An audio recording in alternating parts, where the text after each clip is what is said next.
Welcome to the CE Pro podcast. I'm executive editor Arlen Schweiger, and we are back for our first episode of 2022. Did you get to the annual CES event in Las Vegas this year? In case you missed it, CE Pro editor-in-chief Jason Knott was there, as he is almost every year checking out some of the new and emerging technologies and innovations. What were some of his highlights that will impact the custom integration industry in particular? Hear about some of the best this year's CES had to offer as Jason joins me in this week's episode. As always, be sure to subscribe to CE Pro's YouTube channel and hit that like button on our videos, or subscribe to the CE Pro podcast on Apple and Spotify and leave a review.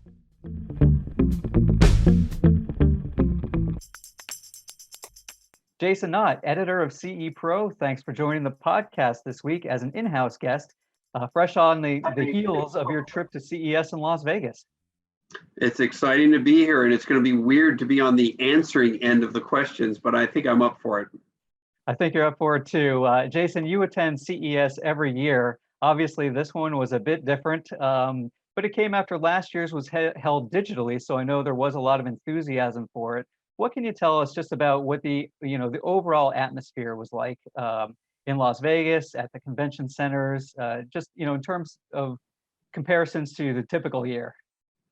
Yeah, it was very exciting to be there, and I've been to every CES except for two.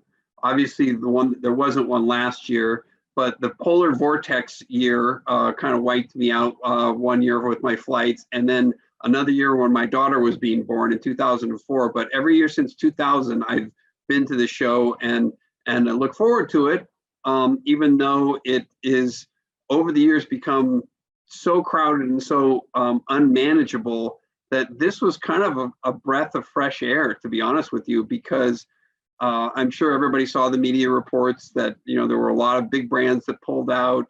The audience, in terms of the traffic, from what I've seen, is about 70,000 attendees. I've seen that number cited by some media outlets, which is about a third of what it normally gets. They're normally in that 180 to 200,000 range.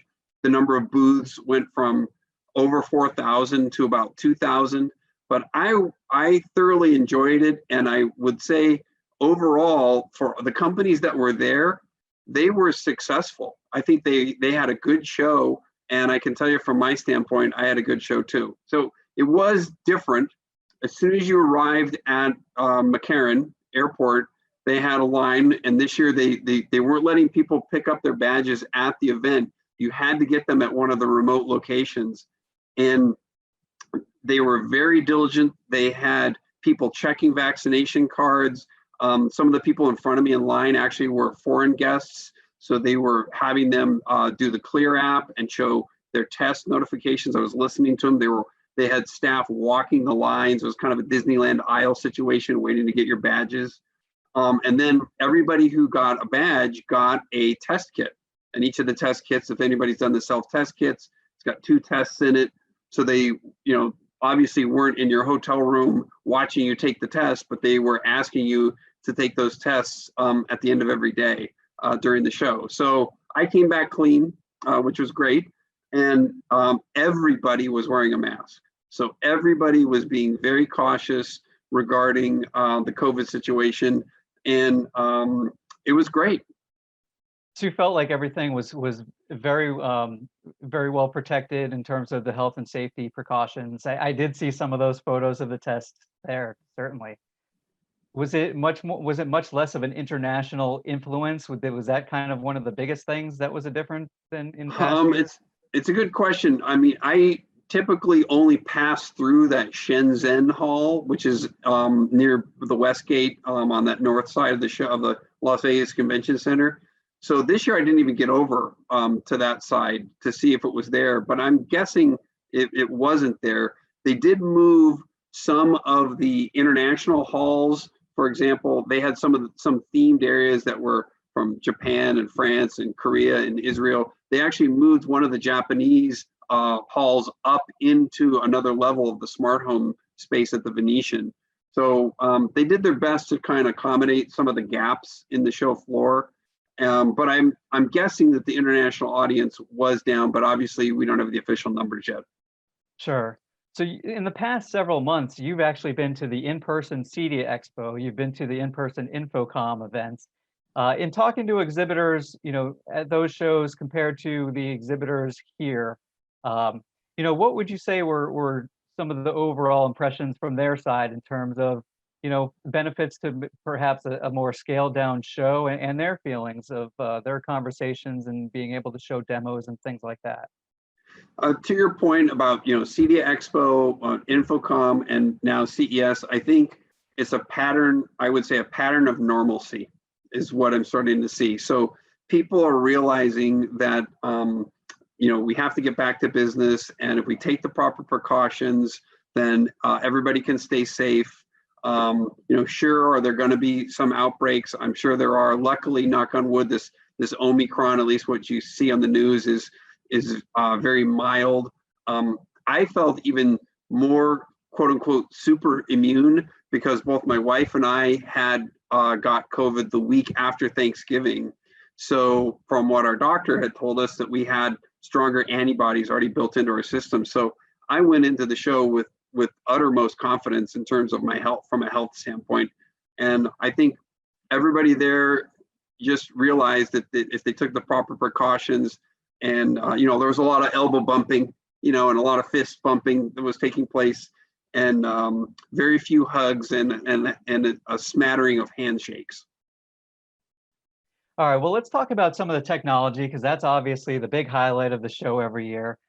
In terms of big name brands that were exhibiting this year and always kind of get the headlines from the show, what were you able to see? Who did you go visit for some of those larger companies? Yeah. So interestingly, let me start off with some of the larger companies that at the last minute pulled out. So it was interesting. I have to give props to LG, and LG had a lot of stuff that they were planning to debut. We were getting all the press materials. We actually have a lot of it that's been posted on cepro.com already. But they pulled out of the show. And normally everybody knows that their booth, they do the curved displays and the waterfall and the tunnel and all sorts of different things that they've done over the years. So their marketing department was working overtime, because what they did with their booth was they did it all in wood flooring, and they did outlines of their booths over the years. And then they had signage that displayed what they did in 2016, what they did in 2015, what they did in 2019. And then you could take QR codes and take pictures of that signage, and then it would give you a glimpse back to what those debuts were. So it was kind of cool. And then they had seats stationed, like they're not really seats, they were more like stools all throughout the booth, and each one of the stools also had a QR code on it about a new product. So so they did their best, given that they did pull out. Now other booths just turned their space into lounges. It was literally a carpeted area with seating, and they had this area sponsored by Ring, for example, was one of them that pulled out. So they had a lounge area that they sponsored. So I give those props only because there were other spaces that were just bare concrete, empty concrete. The company pulled out, and they did nothing. So now the booths that were there, it was disappointing. Sony had a remaining large booth. Panasonic had turned theirs into a lounge, by the way. Also, Sony didn't bring any displays, so their booth was a very large space at the central hall. They had their new Vision electric car, which was getting a lot of the buzz.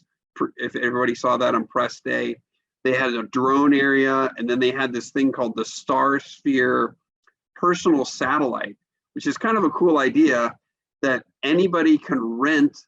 They're gonna deploy these very small satellites, and they had actually one of them there. It's a little bit bigger than a bread box, all around the world, and then you can rent time on the satellite and have it take pictures. You see the orbit of it, so they all have various orbits, and so like when it's passing over your house, you can rent it and have it take photos from space of your location. So it's kind of cool. live photos, not just photos, live video, that you could see of something. So that was interesting. Yeah, very but different I do stuff. admit it was disappointing that they didn't have any of their displays there. So now the big booths that were there, Samsung had still its massive space. It was interesting. They walled off their booth. So their booth was completely walled off. You could not get in unless you had an appointment into the booth, which was interesting. And then they had a lot of the same stuff that we've seen. They had a lot devoted to smart things and all the connectivity that they have there. They had their appliances, their smart appliance line, their bespoke line, which beautiful appliances and actually really industrial look, but bring almost like that design oriented to the industrial situation. So the next time you go into a laundromat, if you see these, you might be amazed at how beautiful some of the appliances are, even in a laundromat, because they were bringing commercial level or high design to commercial appliances. From the integrator standpoint, they had the frame there with the new matte finish. So they had it side by side with some artwork like the Mona Lisa and things like that. That was really neat to see. It even makes it look more like a painting and less like a television when it's off, which was kind of cool. They had, of course, the wall, their giant micro LED there, both for residential and commercial applications. One of their other big themes was sustainability. So they were talking about how they have completely redone their packaging, and now the cardboard boxes can be repurposed. So they eliminated stickers, they eliminated staples, they're using different types of ink, sustainable ink, but they also, the boxes have directions that you can fold them almost like origami into a cat house or a doll house or something that actually could be made into almost like a toy for a kid. So it's kind of a neat way, I think, to showcase this sustainability. One of the other big booths there was Hisense. And Hisense, in the last couple of years has come on really strong with its ultra short throw laser TV package that it's bringing to the custom market. Unbeknownst to me, I did not know they also have a connectivity line similar to what we're talking about with Samsung Smart Things. Theirs is called Connect Life, is what it's called. And they had a line of appliances that were connecting to that, which is interesting. But on the TV side, the most fascinating things in their booth was they had side-by-side ultra short throw 120-inch displays that blended into a large display that was, obviously very, very large. But the idea being that for $15,000, you could create something that looked like a micro LED wall that, if it was micro LED, would cost $500,000 or $1 million, have all the weight, all the heat issues. This was done with 2 ultra short throw projectors. And then the other thing that was kind of cool is that they have a new product called the PX1 ultra short throw that doesn't get packaged with a screen. So the idea is that integrators now can sell a Hisense ultra short throw projector and then sell a higher end screen from one of the screen manufacturers with it, versus having to sell their packaged screen. So so that was interesting. Cool. Yeah, it sounds a bit like some of the screen blending or projection blending on the commercial side. I wonder if any integrators will get creative and use those in in a resi-commercial setting or something like that for a real maybe more cost-effective solution for the commercial or resi-commercial clients too. Yeah, obviously that side-by-side ultra short throw situation that I was mentioning really doesn't have any residential application, because the screen is so elongated that the aspect ratio would be completely off on any movie that you tried to watch on that. It's really a digital signage application. One other large booth that I will say was TCL, and that brand of displays is really prominent at the retail level. Best Buy, Walmart, Target, etc. carry TCL, but they had a really, really beautiful and unbelievably thin 8K screen there that was getting a lot of buzz in terms of people just, could not believe people were walking, circling around it because it was so thin. So that was that kind of covers the big booths. Yeah, so some of the usual dazzling displays right there in TCL. In terms of other potential impact on the custom channel, smart home, audio side, what about there in terms of what were some of the highlights that you saw, or things that impressed you? Yeah, so on the audio side, I'll give a big shout out to Vox International. So Vox, which is the parent company of Klipsch, and as everybody knows, recently just purchased Onkyo and Integra and Pioneer Elite. So they've kind of repackaged these under what they're calling the premium brands. So they had a big portion of their booth. Vox, the company, also does a lot in the automotive space. So most of the booth was automotive, but they had this premium brands area that was devoted to those brands that I mentioned. And it was kind of cool when you entered in. It was kind of like a little bit of an IKEA thing where you had to go through a hallway, and they had a tribute to all of these founding people who had really, brought these brands to prominence. Paul Klipsch being one of them. So it was kind of neat to kind of historically view some of those people that brought those brands. And then right out of the gate, sticking on that same theme, they had the massive new Klipschorn 75th anniversary there, which is old style look with all the new technology in it, which was really kind of neat to see. And then you kind of curled around the aisle, and they had little setups with Integra receivers, and they also had the new Klipsch Cinema 800 soundbar, which, if you haven't seen that, really cool finish. It's got some metallic finishes on it, but also kind of neat. It has a very large decibel display of the sound level. So they were really the most prominent on the audio side.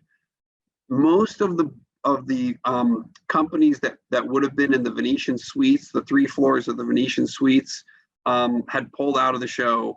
I know SVS was up there showing off its in-wall subwoofer, as well as its small footprint subwoofer. I heard from some individuals who got a chance to get up there. I didn't get over to those suites this year because most of my appointments, all my appointments canceled from the booth. But those were kind of the highlights from the audio perspective.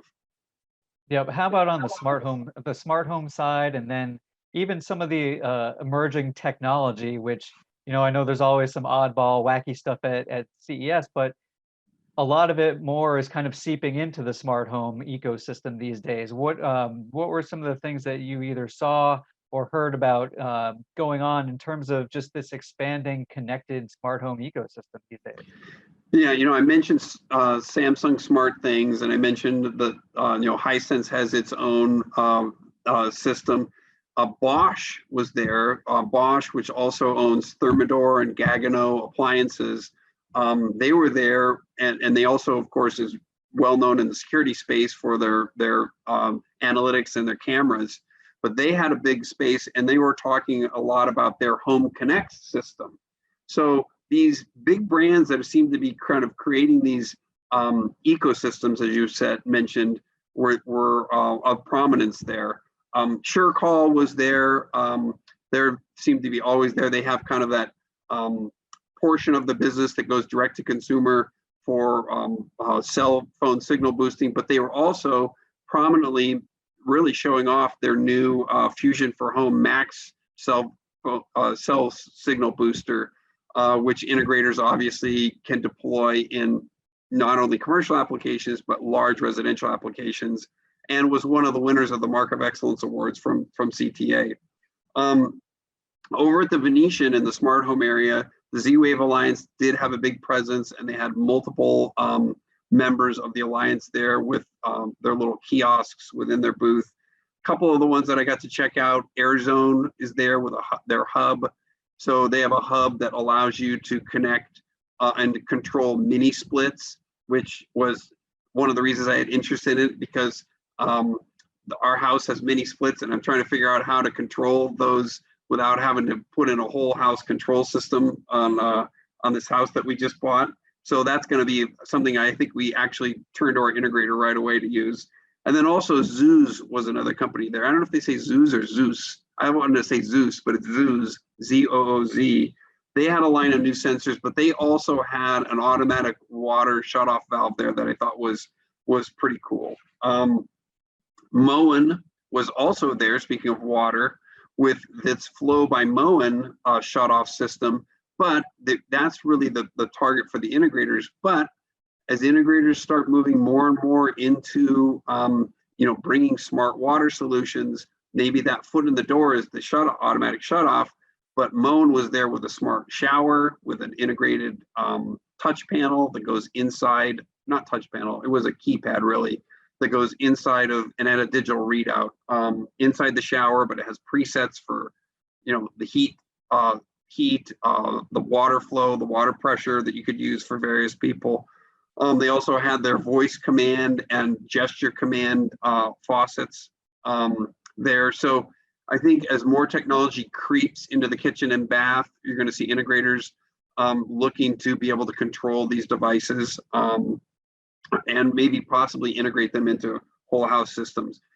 There was one really kind of unique thing there. I'll say it's not really, I think, integratable, but there was a company there called Rain Stick. And it was kind of cool because it was a shower that recirculates 80% of the water that goes down the drain and then hits it with ultraviolet light to cleanse it and purify it, and then sends it back up through the shower head again. So really, again, sustainability was kind of a key theme there with that. Right, and I think I remember reading about that one too before the show, and what it really sounds like, based on everything that you were just saying, is that a lot of these categories that are still kind of gaining traction in the integration community, the water leak detection, shut off and controls, the connected appliances, we're really kind of at the forefront of what some of this CES had in store this year. Yeah, and I think for me personally, the fact that there was fewer of the big booths, and I think for any attendee, you got a chance to maybe walk around and see some of these smaller booths that in the past you may not have had a chance to deal with. And speaking of the smarter booths, I have to mention the Eureka Park section, which was the downstairs level at the Venetian Expo, which is formerly the Sands Expo. They've officially renamed it the Venetian Expo now. And there's a lot of robots and there's a lot of gaming stuff there. But I want to give, and then they have pavilions. They have like a French pavilion, an Italian pavilion, an Israeli pavilion, Korea, Japan. So a couple of the things that I thought were kind of unique. One is I want to give a shout out to integrator Ryan Hurd, who was there with his caregiver smart solution aging in place system that can be deployed by integrators and also sold directly to consumers. So congratulations to him. And then also there was a thing I saw called from a company called Parity Innovations. It's called the Parity Mirror. And if anybody ever remembers that movie Minority Report with Tom Cruise, where he was able to bring up the floating interface in front of him and manipulate things, that's exactly what it is. It's a touchable, swipeable, floating interface that can float in front of you. Unbelievably cool. It's at the stage now where it's not deployed, but a manufacturer could work with them or buy the technology or wherever. It's a startup, but you could program it to be anything you want. And they had where you were purchasing things and you could hit a keypad and it would bring up a can of Campbell's soup and spin it around, floating in front of you. So it was really a sign of things to come, I think, for when you go to that Eureka Park area. Sure, the interface of the future. Yeah.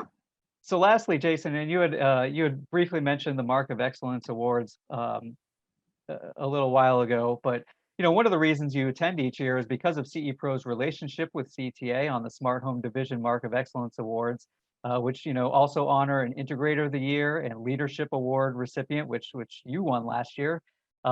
Just to close off here with another shout out, what can you tell us about the companies that were honored this year, which I know from your long tenure at CE Pro, you've had some good insights into these winners of this year's awards.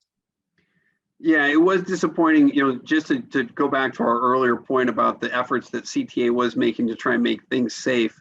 They moved many of the larger receptions to outdoor venues. So they brought in heating lamps and tents and those sorts of things.